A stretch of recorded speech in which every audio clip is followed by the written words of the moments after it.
Hi friends, good evening everyone. ఈరోజు వచ్చేసి మనం థర్డ్ క్లాస్ మనకి సిలబస్ చేంజ్ అయింది కదా ఫ్రెండ్స్.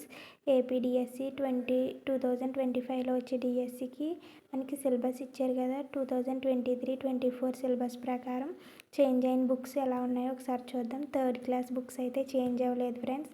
2020 నుంచి కంటిన్యూ అవుతున్నదే.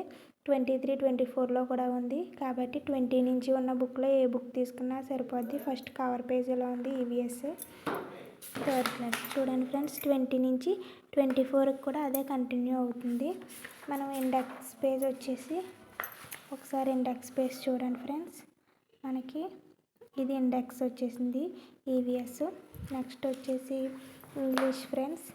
ఇంగ్లీష్ ఫ్రంట్ పేజ్ వచ్చేలా ఉంది. ఇది కూడా 2020 నుంచి 24కి అదే కంటిన్యూ అవుతుంది. న్యూ సిలబస్ ప్రకారం ఇండెక్స్ పేజ్ చూడండి. కంటెంట్ ఇది కూడా 2020 నుంచి 24కి అదే బుక్ కంటిన్యూ అవుతూ ఉంది. కవర్ పేజ్ చూడండి ఫ్రెండ్స్. నెక్స్ట్ వచ్చేసి తెలుగు తోట అని ఉంది. ఇది కూడా 2020 నుంచి సేమ్ కంటిన్యూ అవుతూ వస్తుంది. ఇది 10 లెసన్స్ 9 లెసన్స్ ఉన్నాయి ఫ్రెండ్స్. 2023-24 సిలబస్ ప్రకారం మన డిఎస్సికి ఇది ఏపీడిఎస్సి ఫ్రెండ్స్.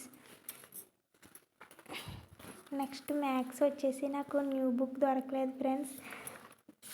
ఓల్డ్ బుక్తోనే అడ్జస్ట్ అవుతున్నాను. నీట్గా ఉన్న దొరకలేదు న్యూ అంటే. ఈ థర్డ్ క్లాస్ మ్యాథ్స్ వచ్చేసి ఇవి ఫ్రెండ్స్. ఇండెక్స్ పేజ్లో మనకి లెసన్స్ నేమ్స్ 2023-24 సిలబస్ ప్రకారం అది మనకి సిలబస్ ఇచ్చారు కదా ఫ్రెండ్స్. థర్డ్ క్లాస్ మొత్తం చేంజ్ అయ్యాక ఇప్పుడు ఇచ్చిన సిలబస్ ప్రకారం బుక్స్ ఎలా ఉన్నాయి ఫ్రెండ్స్. నెక్స్ట్ టుమారో వచ్చేసి ఫోర్త్ క్లాస్ బుక్స్ ఏమేమి చేంజ్ అయినాయి, ఏమేమి ఓల్డ్ బుక్స్ ఉన్నాయి అన్నది టుమారో చేస్తాను. బాయ్.